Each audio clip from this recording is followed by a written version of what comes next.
able to survive this, and you have PLO bombarding all these 11 athletes. So if we look at this entire case, from here begins the entire era of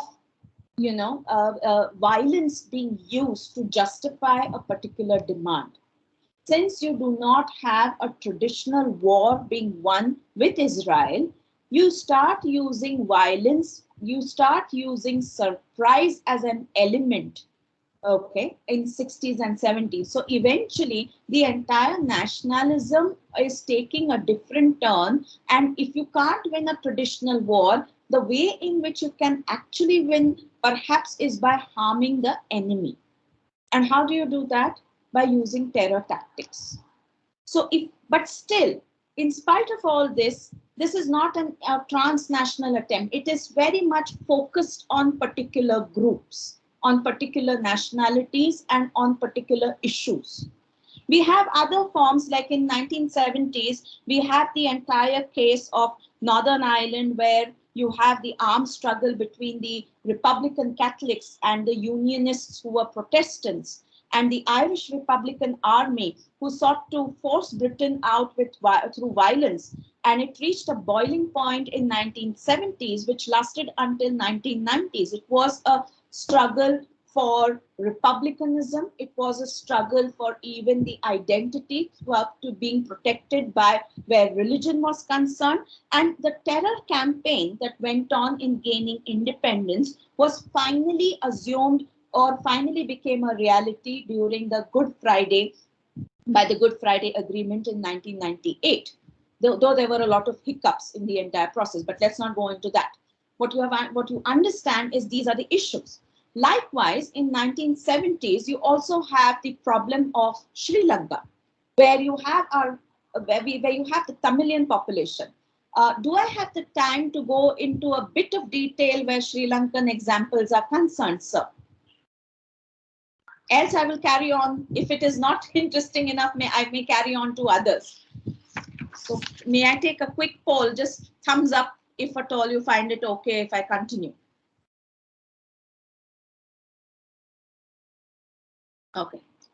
So when I don't find thumbs up, so I'm just going to continue where Sri Lanka is concerned. Sri Lanka also faced a similar kind of crisis, where you have the entire case where Sinhala population or Sinhalas had an upper hand over the Tamilian ethnic minorities, who had actually settled down in Sri Lanka at that point of time. And if you look at the entire case, giving an upper hand to the Sinhala population. Now, Tamilian population was basically a kind of ethnic minority, migrant laborers who had come down from India and subsequently settling over here. Like, there is a good migrant mentality, meaning you work hard, you educate yourself, there should be progress, because ultimately you're leaving your motherland for some particular objective. So when we're talking of the entire Sri Lankan issue, we have that the Sinhalas, upon gaining independence, prioritize Sinhala language, Sinhala majoritarian benefits, populist policy favoring Sinhala population over the Tamilian minority. And what results in is frustration, unemployment, in spite of having education, where Tamilian youth are concerned. And 1970s, it starts taking a violent turn, where you have one of the organizations which goes by the name of LTTE coming to the fore, along with others such as TULF, among others. You have these organizations fighting for Tamilian autonomy. Ultimately, in a prolonged civil war that goes on, you have a 30-year war that goes on, and ultimately crushed by the Sinhala army. Okay, we also have our, the entire evolution of suicide bombing coming in from LTT, but it gets affected only in Tamilian region. Again, it is very region specific, what I'm trying to put forth. The entire idea in 1990s, can we please go on to the next slide? The entire idea of 1990s, okay, is that terrorism, in spite of everything else, it is declining.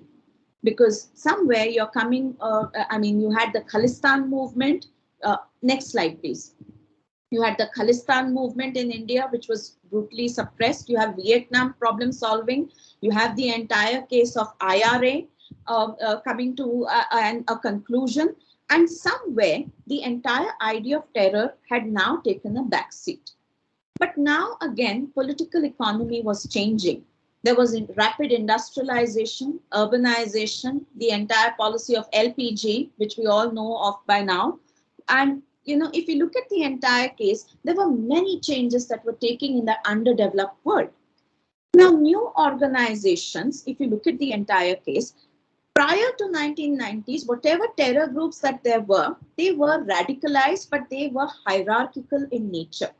They emerged from groups that were, now the groups, or now the entire ideas were changing because of globalization, because of there was mass changes that were taking place in the system. Like you had cross-border flows of people, goods, money, technology, ideas.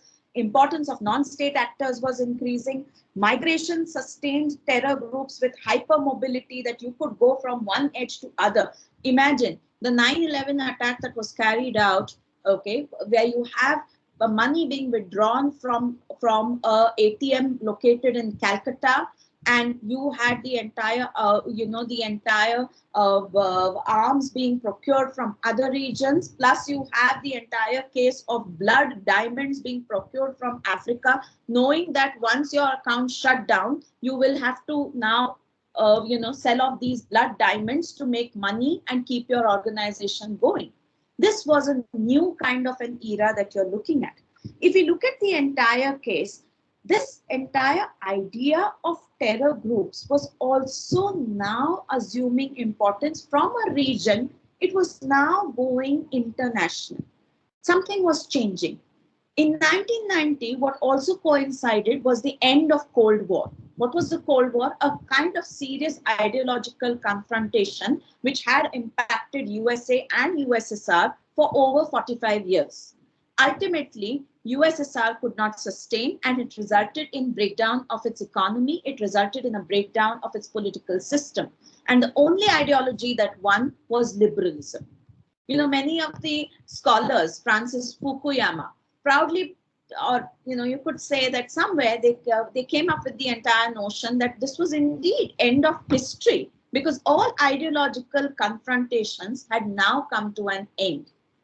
Little did it know that there is one more ism waiting in the wings to take over the world, which was fundamentalism or extremism or radicalism linked to religion. So now if you look at the entire case, the idea of jihadist Islamic terrorism was something that came out of, was a product even of Cold War. Now, when we're talking of the anti-USA element, please understand that support was given to Israel. USA has been a consistent support of Israel, and you have the Arab nations very upset with the entire support that was given by USA. It tried, in fact, even using oil as a weapon in 1973, where there was quadrupling of prices of oil overnight, as using as a political tool to get back against the Western world. That too didn't work. So if you look at the entire case, the defeat of Arab nationalism, the increasing influence of USA, the increasing military bases in the Middle East, the 1991 Gulf War, where you have Iraq invading Kuwait. So to liberate Kuwait, you have USA coming to the fore, and you have the entire case of certain kind of resistance movements simultaneously, not knowing what to do now. Now, what is this not knowing what to do now effect? If you remember, in USSR had intervened Afghanistan in 1979. It stayed there for a decade. Now, because of the intervention in Vietnam, where USA was concerned, which was publicly quite unpopular, USA did not want to send its troops to fight the Soviet troops directly. So it started what is called as a proxy war. What is a proxy war? It is you're supporting the rebels in order to start off a war against a particular state. And it is this entire war where you had the Mujahideen, who were the rebels in Afghanistan region, that gained a lot of attention, where they were given money, they were given arms, they were given ammunition by USA, coordinated by Inter-Services Intelligence, ISI of Pakistan. And that's how you have the rebel Mujahideen giving a tough fight to the Soviet troops throughout 1980s. When Soviet Union left Afghanistan, it was like a victory for Mujahideen. But this Mujahideen, it believed, why were they fighting? Essentially, they were fighting communists who do not believe in religion. Religion was in danger. And this call had attracted mercenaries from all over. At the same time, Pakistan was also evolving an entire strategy where India was concerned, where it wanted to bleed India through 1,000 cuts. So these mercenaries were then diverted into other areas promoting terrorism elsewhere. So it literally became like a Frankenstein's monster that USA has created. In a way, you could say that modern terrorism is an outcome of who USA chose to support at that point of time. And Mujahideen, its offshoot Taliban, were creations of this particular order and era.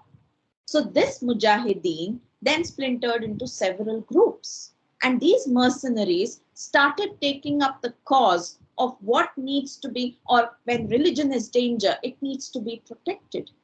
So in 2001, not that, if 2001 did attacks not take place beforehand. In 1990s, there were small attacks. Like, there were attacks in the embassies of Kenya and Tanzania, or there was a particular ship called as USS Cole that was attacked by Al-Qaeda. And if you look at the entire case, somewhere a sense of belonging that the Mujahideen had with these groups was perhaps the cause of why you have this kind of catastrophic radicalization that had begun. It could be called that it is this entire child of globalization which we are still grappling with. So when we are talking of the entire case that US intervention in Afghanistan was done, and you have the entire case of a decade where you have the socio-economic parameters also not being conducive, and ultimately you have Al-Qaeda looking for a direct attack on the enemy, which was USA. Now, why is 9/11 so symbolic in terms of radicalization? 9/11 symbolizes the destruction of the myth of US being invulnerable. It was a superpower. It was this unipolar superpower throughout 1990s. It was ahead of decades of development where when it was compared to other countries, it had all weapons of mass destruction, and yet a plane could crash land into a tower and kill 3,000 people. If you look at the comparative attacks that have taken place elsewhere, the numbers are in a higher order, but not as high as we expect. But yet we have the entire case of radicalization being spoken over because a superpower had been attacked in 9/11. So it is this entire idea that use of new interconnectedness, use of the entire loose networks that you're creating, and simultaneous bombing of targets, and flexibility on use of weapons, and having ability to open up new chapters all across the globe is what made this entire transnational radicalization possible. So you have the entire case post 9/11. One of the biggest things that USA did was targeting all these states where it launched its war on terror, where you had George Bush giving the entire idea, either you're with us or against us in this war of terror. I think yesterday you might have covered the entire acts that were initiated after 9/11, the Terror Control Acts or Terror Preventive Activities Act that were introduced. You had the POTA and now the UPA, which has come into being. But it was one of the entire factors that led to the entire extremism. Also, one of the other organizations that we do need to talk of is the ISIS. How did ISIS emerge? And if you look at ISIS, it believes in creating an Islamic state of Syria and Iraq. And it dreams of a kind of a romantic goal of going back 1,000 years and creating the caliphate of yesterday, where it will unite the entire Muslim world. And the manner in which it wants to attain it is through brute force, being absolutely brutal in its way. And ironically, it wants to establish a historical past using modern tools such as social media. It is one of the most tech savvy terror or radical groups that we know of today. So when we are talking of this, how did ISIS emerge in the first place? You have the Arab Spring movement, which was initiated in 2010, where you have, it started off as a small spark where you have Mohammad Bouazizi, who self-immolated himself, and he was a small kind of a vegetable grower or vegetable seller in Tunisia, and his cart got confiscated, and because his cart got confiscated, he immolated himself, self-immolation. And it sparked off protests because it signified a very corrupt government, a very lack of opportunities, lack of employment. And this sparked off change in governments throughout. Social media became one of the main tools for spreading of these movements. While it worked in Tunisia, it worked in Libya, it worked in Egypt, it did not really work in Syria. In Syria, the conflict turned bloody with a group of links to Al-Qaeda who wanted to overthrow the Syrian dictatorship. It transformed itself into the ISIS, and it aimed at creating this entire transnational order. And that's how ISIS came into being. Until 2017, it has existed or it was rather strong in its orientation. You had consistent efforts being taken by the US troops to bomb many of the states. Today, only few of the chapters remain. One of them happens to be, which is also a lot of worry for India, which is the you have the Khorasan province ISIS, which is very, very prominent, which is also referred to as Daesh or Levant, so on and so forth. So when I'm talking about this entire timeline, when we're talking of this entire way in which it has actually developed, can we move on to the next slide, please, ma'am? So why one must wonder that why is it in few states it is so high, or why is it in few states that it is not as prevalent? So why do groups carry out certain specific terror attacks? And if we understand, I have already spoken about globalization, I've already spoken of superpowers intervention and Arab Spring. But now I go on to the entire idea of macro, meso, and micro factors. When I'm talking of macro factors, I'm talking of the kind of ideas that exist at the level of society, at the state, international relations, transnational development, civil wars that are being fought, conflicts, invasion, pro-Israel stand, anti-Arab stand, occupation of foreign military, military forces, so to say, economic underdevelopment, all these become the macro factors. When I'm talking of meso or intermediate factors, you're talking of social movements, okay? You're talking of institutions, you're talking of the groups involved. And when I'm talking of micro factors, it is rather individual based, where you have violence. Why does an individual actually resort to violence? Is it personality disorder? Are they psychopaths? Do they need to, the link needs to be really, connected further or studied into further. But it is of some, semblance that you can say that Fano, one of the authors, African authors, had actually mentioned that what violence does to human beings is that it gives them the capacity to get rid of their complexes.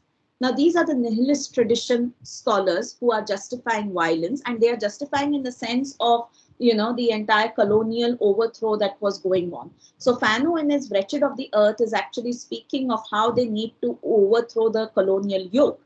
But drawing inspiration or trying to understand the entire roots of it, one can understand that why do individuals actually resort to violence? It is because to get rid of these complexes. Freud had actually spoken of the entire concept of Thanos, which is literally death instinct. So to protect oneself from this death instincts, one uses violence as a projection to literally project the intolerable thoughts that one has over himself, and thus protects the life instinct, which is eros.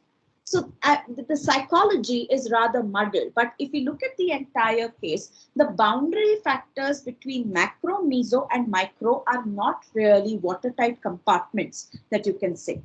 If you look at the entire case, let me take a case study. When we're talking of the publication of Prophet Muhammad's cartoons in the Danish newspaper Yelens Posen or even Charlie Hebdo of France, you have the entire macro level frustration in the way in which the West treats Muslims, the way in which they are perceived, the way in which they are alienated. Secondly, micro level, you're talking of immigrants coming over to the European region. There is lack of assimilation in society, and because of this lack of assimilation, somewhere they're trying to find their identity by joining certain groups. And these radical groups give them a sense of purpose and sense of identity. There are little prizes for getting this identity politics is so strong that Belgium, contributes to maximum number, even non-Muslims who are, but the ones who would like to join the ISIS, Belgium contributes to the maximum number of recruits which ISIS has. How do you explain this? It's not the underdeveloped region, it is the developed country, and it is contributing to radicalization. How do you explain this? So when we are talking of this, there is no link between, or if you look at the, if you really want to make a statement regarding the entire link between the economic factors and radicalization, you can just call it, it's complicated. Okay, the widely held entire idea would be that poverty becomes a root cause of terrorism. But today, in the 20th century, after few all areas in the world have attained a certain level of development, it shows that poverty and terrorism are very ambivalently linked. A general consensus is that poverty may play a role, but it is not the determining alone agent in the entire case. What also goes through is that the rapid transition to urbanization, that happens to be a major link.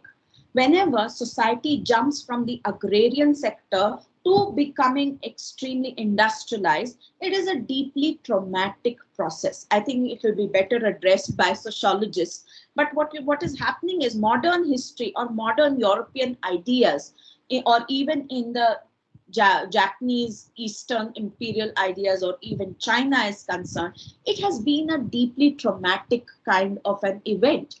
Russian Revolution undertook because of the entire transition from agriculture to the industrial society. If you take a look at the German fascism, essentially the same. You have the imperial China turning over to communist and then over to open system of economy in 1978 after the failure of Cultural Revolution and Great Leap Forward, which were two mega programs undertaken by Mao, which landed up being disasters. Millions died of starvation.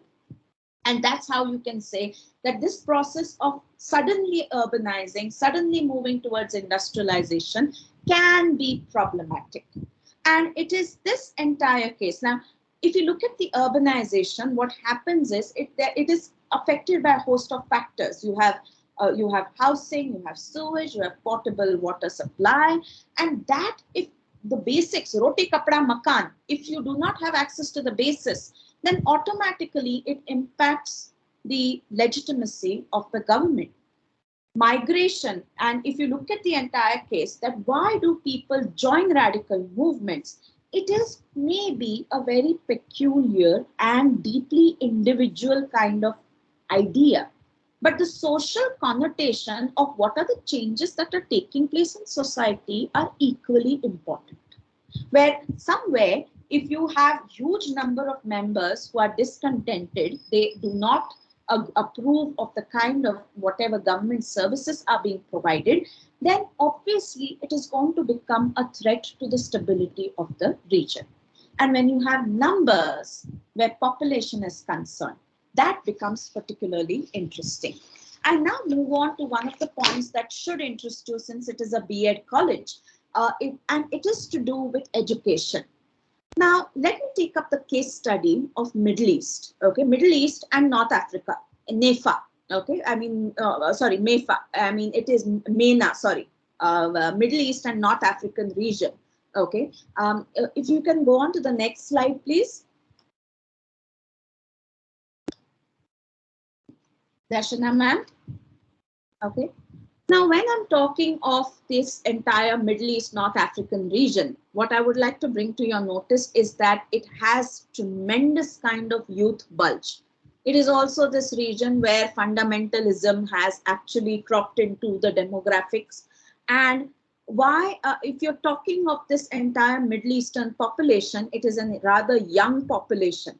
And when you're talking of youth, okay, what has happened in the 20th century, if you can move on to the next slide, please, ma'am. Darshana, ma'am. Slide is not moving, madam. Just wait. Okay, no problem. Okay. Is it right, ma'am? Yes, yes, it's visible. Yes.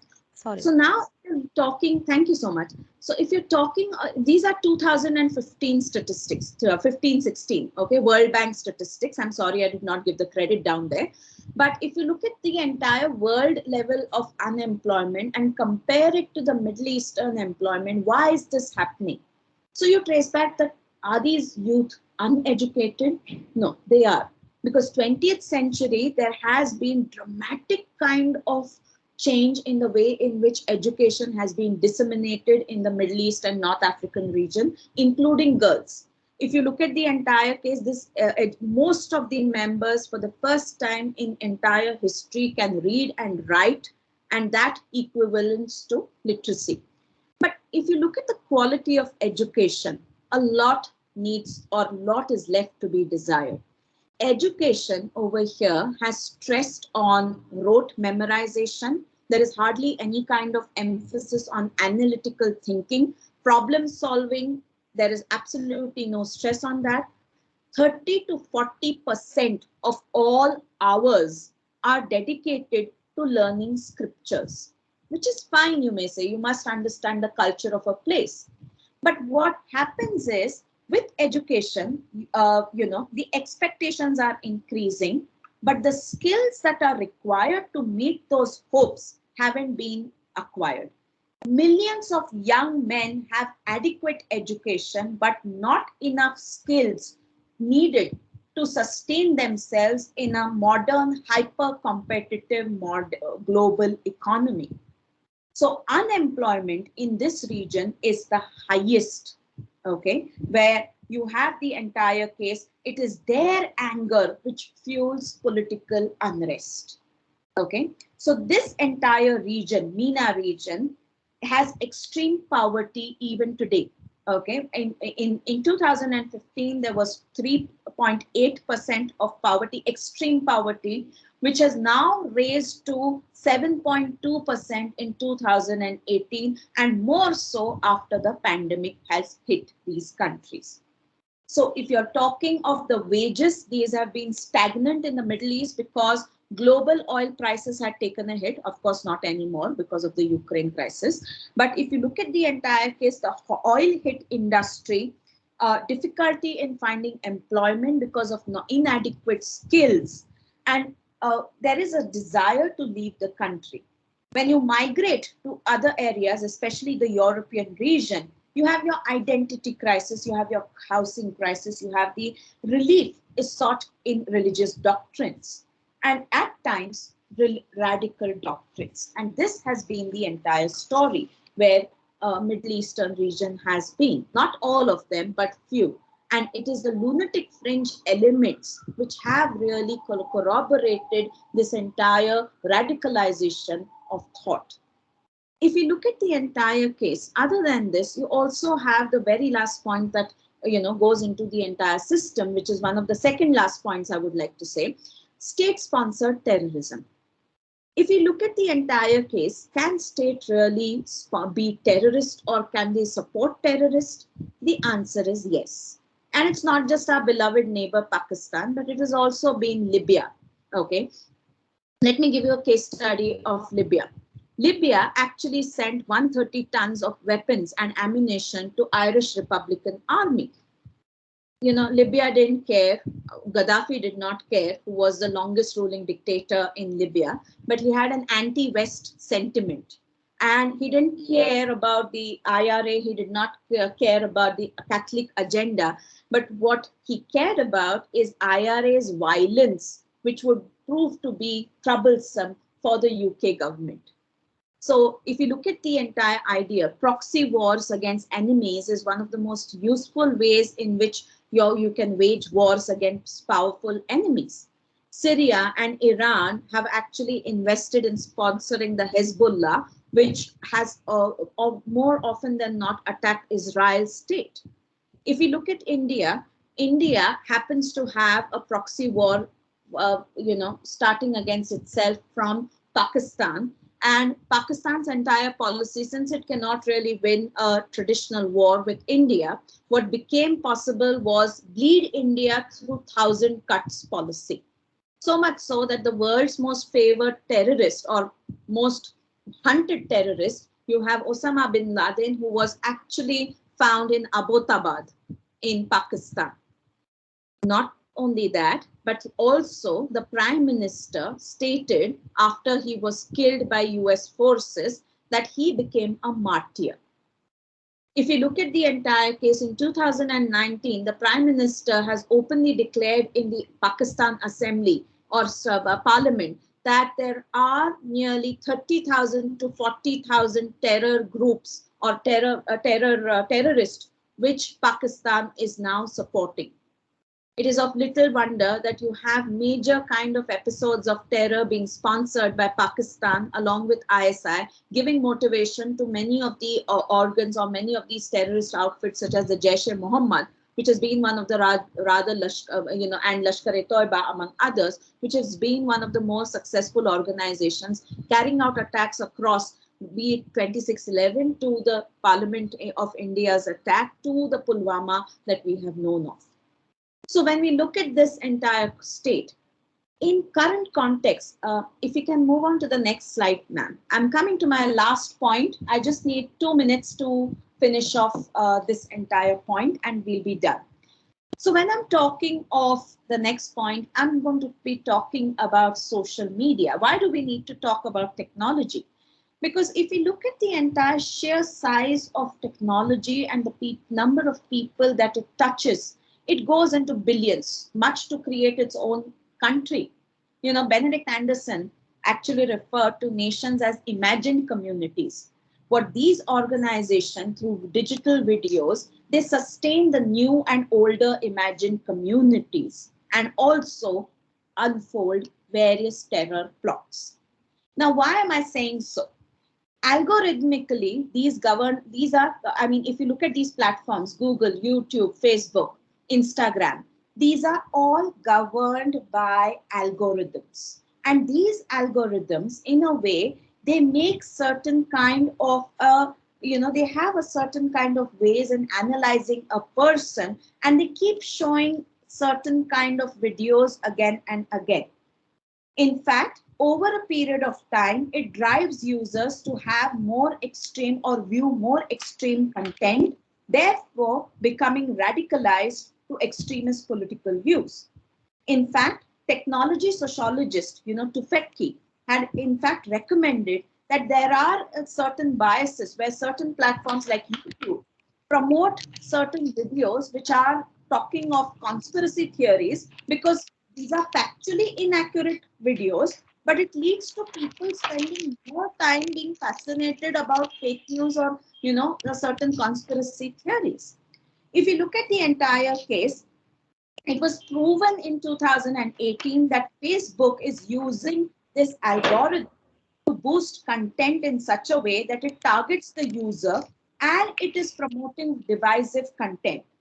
If you look at the entire case, you have the whistleblower currently in news, Joe Hogan, who has cited that the company चालू है आप क्या करूं एक minute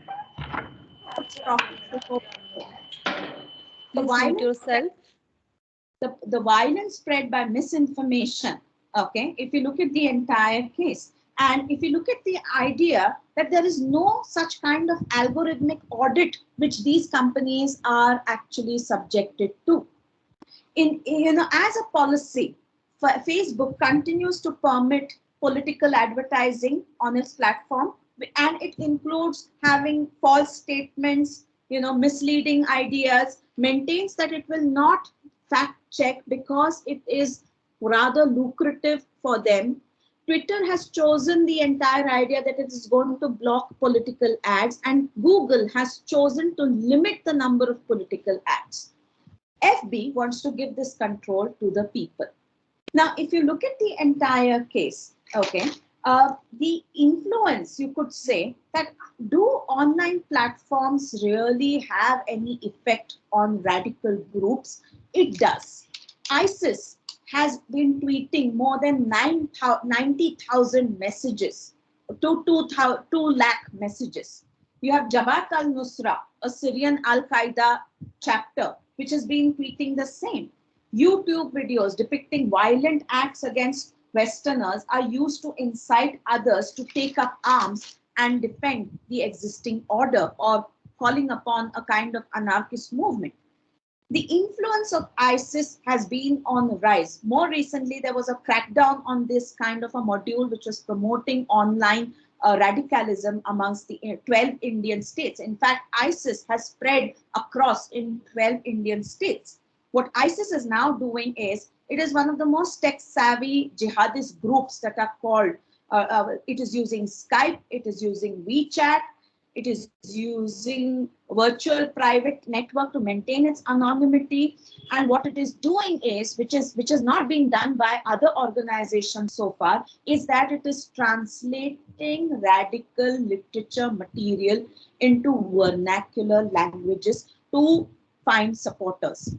Al-Qaeda stuck to Urdu. You needed to know Urdu. But now you have ISIS trying to promote its radical literature in vernacular languages. So if you look at the entire case, these social media apps are best suited for separatist goals. Okay.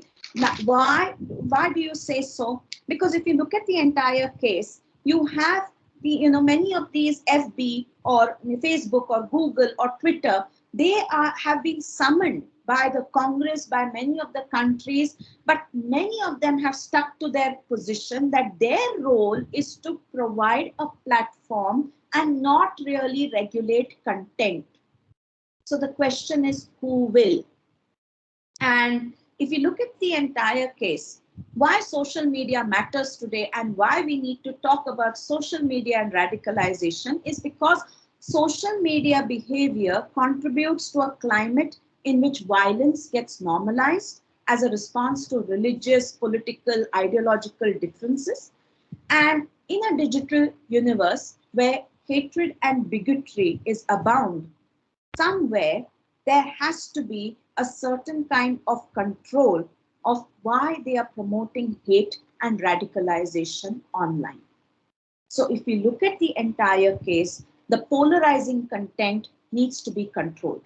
It is of little surprise that our Ministry of Home Affairs has actually started a counter-terrorism, counter-radicalization division within the Home Ministry to help identify radicals. State governments on its part are also doing a lot of work. Kerala State Police had Operation Pigeon, which they were actually looking at why 300 youths were radicalized, or halting this radicalization via social media monitoring. What is really required and at an international level is a counter-radicalization policy, which will actually target deep fakes, fake news, and online propaganda, which asks innocent people to join these movements. I will stop here on that note. Thank you so much.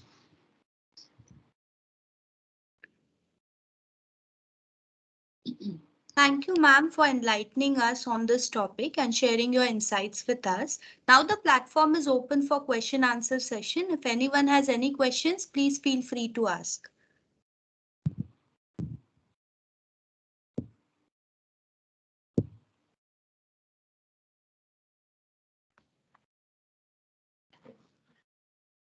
Hello, ma'am. Hello, ma'am. Myself, Rashmi Srivastav. I am really amazed with your immense knowledge of your world history and this all radicalism and everything. It was really a very beautiful insight given by you. I just wanted to share or ask the solution for it. See, we all know these things are existing from very long time. And if I'll say after World War II or before World War II and afterwards, if we divide into two parts, so before the World War II, the Britishers or the Europe was dominating. They were like what do you say? काफी सारे countries पे उनका control था like they were ruling India and other countries also but after world war two they lost their control and after the world war the US and Russia USSR took the uh, Absolutely.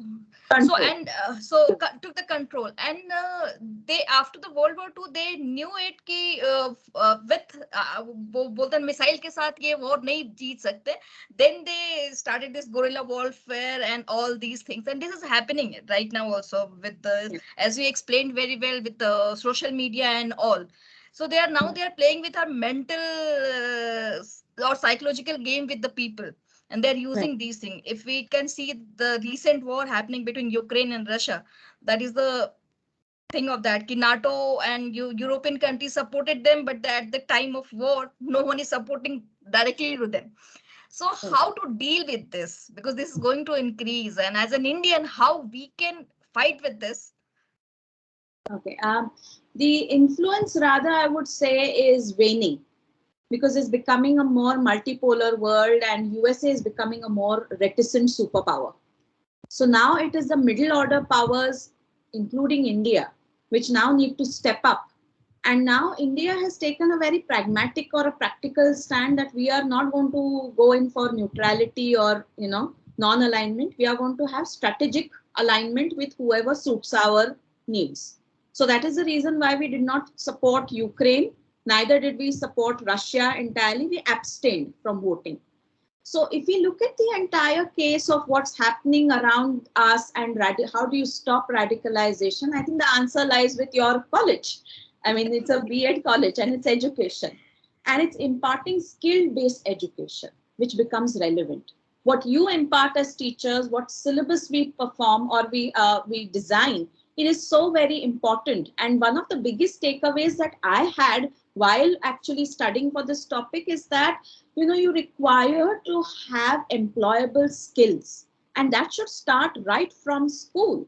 If we look at the entire case, do we really introduce certain subjects such as banking or accounts, which is something that we need to do at the very level of schools?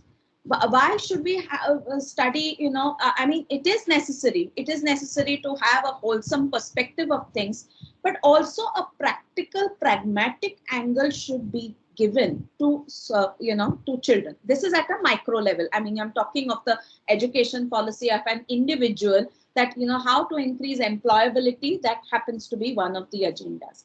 At a macro level, all nation states have to come together somewhere to have a certain kind of countering radicalization policy, and it is especially important to target social media, because social media is abound by, it is absolute anarchy online. You can view whatever you want to at the click of a button, but then how do you really define the entire line of liberty of viewing whatever I want to, and somewhere drawing the line that what is acceptable and what is not? So it means that there needs to be a more proactive stand by the government by monitoring of website is done. But at times, if you're going to, you can't have a completely digitally opaque society either, where China is headed. China, only few websites are allowed, 27 in total are allowed. They are not open. There's no Google, it's just Baidu. So if you look at it, we are now really contemplating between digitally opaque and digitally open societies. And somewhere in between is India and European Union, where digitally open is completely left in the hands of the companies where America is concerned. But we don't want this completely open kind of philosophy, because you're talking about the threats to a kind of vast educated or semi-educated population.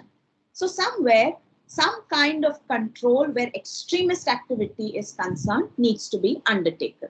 So these are the two highlights which I think are very important. But ma'am, as you explained it well, like the ISIS organization or these are the most high tech Yes. working like the high tech companies. So most of the Yeah. people are coming from a very literate background, like doctors, engineers are there. They are literate, still they are supporting this kind of radical things and extremist things. So how the education will deal with this? I think somewhere a culture of belongingness is also missing these days. The isolated and the isolated culture that we are, there is a wonderful movie called Don't Look Up on Netflix, and it is a satire on how we hardly pay importance to what is going around, and we are so sucked up into the entire world of atomism, you could say, because today digital world has opened a universe, but there is less connectivity amongst humans. And this entire deficiency in attention is a real crisis today. And if you look at the entire sense of belongingness may increase once you interact, once you have a certain kind of solid support groups. When you're talking of a nuclear urbanized family setup, we are already losing out on that societal bonds that or community bonds that you're creating. You're further isolating yourself with social media where you may have thousands of friends, but you can't connect. And it is this entire alienation that has crept in that somewhere is worrisome, where social media and all other digital influence is concerned. And I think somewhere, I think it is much to the entire psychological awareness of what is important and why we must pay attention to another person while we are talking, and why we need to do away with technology for some bit of hours is something that is important to be taken away. Because how do you get attracted to radical ideologies? Because you're finding your identity in it. You're finding your perceived kind of, the prolonged sense of repression. And you're trying to contextualize the entire happenings of the world in that particular perspective. So somewhere, when you're talking of migrants, you're talking of assimilation into culture, where you're tolerant of the new culture, but also becoming part of that very society is also important. So somewhere it is at as I say, it is at a macro, meso, and micro level. All these three levels need to be targeted to have a complete kind of control. Thank you so much, ma'am. Thank you. Thank you so much. Yes, any more questions?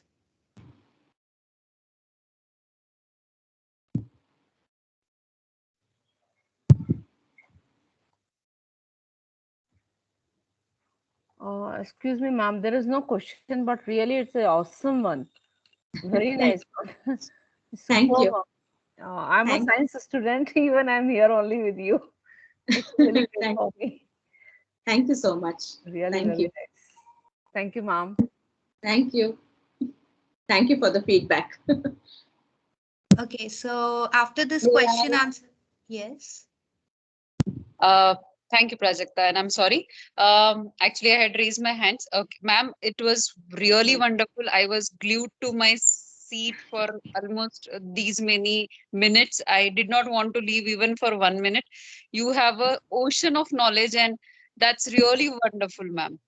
Thank you, Thank ma'am. you Thank so you for the session. Thanks. Thank you. I would agree with Gayatri. Ma'am had, a really vast knowledge of the subject that she was talking on, and all the vocabulary and every sentence was so meaningful. Thank you so much, ma'am. Thank you. Thank you so much. It's very heartening to have your vote of confidence.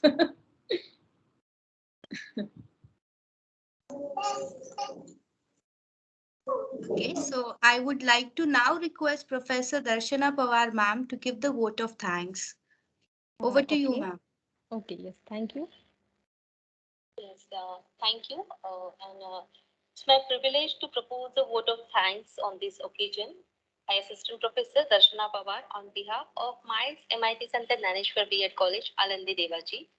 Would like to give a big thanks to you, Dr. Neha Aagashe, for her efforts toward the subject factor affecting on radicalization. Ma'am, actually, it was a very vast subject, but you explained everything in a very simple way. Yes, it was a very informative session. Thank you. All are impressed by your great words. So thank you so much, ma'am. I would Thank like to express my sincere thanks to Dr. Surendra Hedkar, sir, Principal of MIT SDB College and convener of this lecture series, for the encouragement and taking initiative for conducting lecture series on one of the important and different topic, that is combating radicalism. I am also very grateful to the coordinator, Assistant Professor Sanjay Shinde sir, for his efforts and technical support, all the teaching and non-teaching staff members for their valuable support. Last but not least, I would like to propose vote of thanks to participants of the Department of Defense and Strategic Studies from Savitribai Phule, Pune University, the Department of Dr. Babasaheb Ambedkar Studies, Savitribai Phule, Pune University, additional DIGs and police officers, the students teacher from MIT Dnyaneshwar B.Ed College, Alandi, Devachi. Thank you so much. Thank you, Bala. Thank you so much. Thank you, ma'am, and thank you everyone for attending this session and making it a success. I request everyone to switch on the camera for a group photo.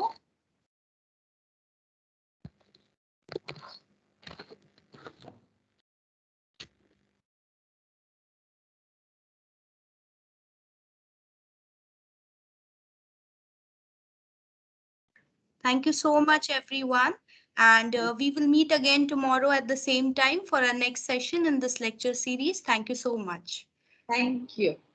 Thank you. Thank you, Dr. Neha, ma'am. Thank you so much. Thank you. Thank you, sir. Thank you. Thank you. Thank you, sir. Thank you, ma'am. Thank you, ma'am.